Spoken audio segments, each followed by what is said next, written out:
June 12th, 2025. A day India will never forget. The skies over Ahmedabad were clear. The Air India Boeing Dreamliner, AI-171, stood tall on the runway, poised for flight, its engines humming a promise of safe passage. On board, 230 passengers and 11 crew members were ready. Some headed for a new life in London, some for work, some for vacation. One of them was texting his family. "Boarding now. We'll call once I land. Love you all." But no one could imagine this would be the last message most passengers ever sent. Afternoon. At 1:38 p.m. Indian Standard Time, flight AI-171 took off from Sardar Vallabhbhai Patel International Airport.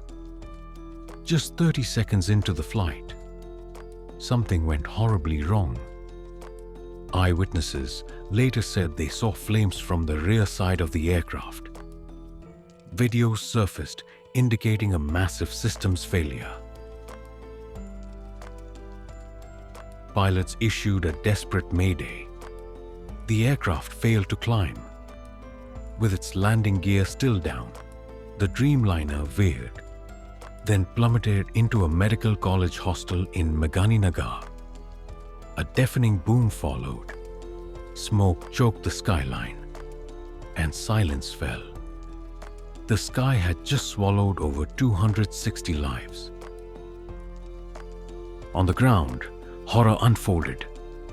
Emergency crews rushed in. Flames rose from the rubble. Bodies burnt beyond recognition were pulled from the debris. Families of hostel students were screaming, "Where is my son? Where is my daughter?" Of the 241 people on board, only one survived. Vishwas Kumar Ramesh. He was found unconscious, flung clear of the wreckage with severe injuries. He later whispered, "The plane just dropped. We had no time."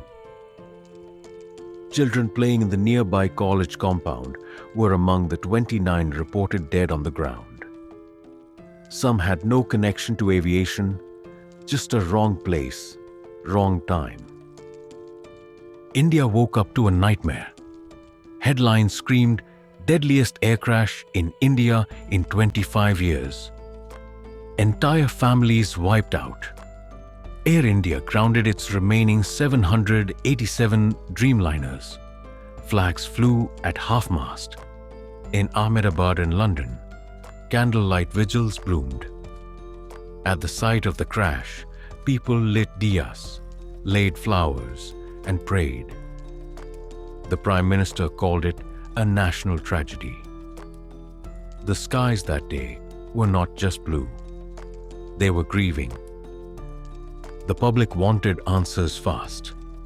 Investigators from India's Aircraft Accident Investigation Bureau, supported by the United States National Transportation Safety Board and engine maker GE Aerospace, arrived on site. On day 3, they recovered the black boxes, the CVR and FDR flown under tight security to Delhi. Inside those boxes, the pilot's last 30 minutes of conversation, and every technical heartbeat of the aircraft was recorded. The analysis began. Preliminary findings hinted at possible dual engine failure, electrical system shutdown, landing gear never retracted. The ram air turbine was deployed. Air India confirmed 26 of their 33 Dreamliners were inspected under urgent directives from Directorate General of Civil Aviation. Still, the question lingered. How could a modern aircraft fall from the sky in 30 seconds? The stories of those lost began to emerge. A young girl, Asmita, traveling for her UK college admission. A couple on their honeymoon. A doctor returning to London to treat cancer patients. Two brothers, aged 9 and 11, flying for the first time. And then there was Vishwash, the sole survivor, who now says, "I wish I didn't survive. Every breath I take is for the 240 who couldn't." Social media turned into a memorial. Every post a heartbreak, every image a scar. But amidst the grief, India asked, "Can we stop this from ever happening again?" The Aircraft Accident Investigation Bureau is expected to release its preliminary report by July 15th, though the final cause may take months. Parliament summoned Boeing and Directorate General of Civil Aviation officials. Meanwhile, United Nations International Civil Aviation Organization offered to send an international observer. However, India declined, saying they trust their process.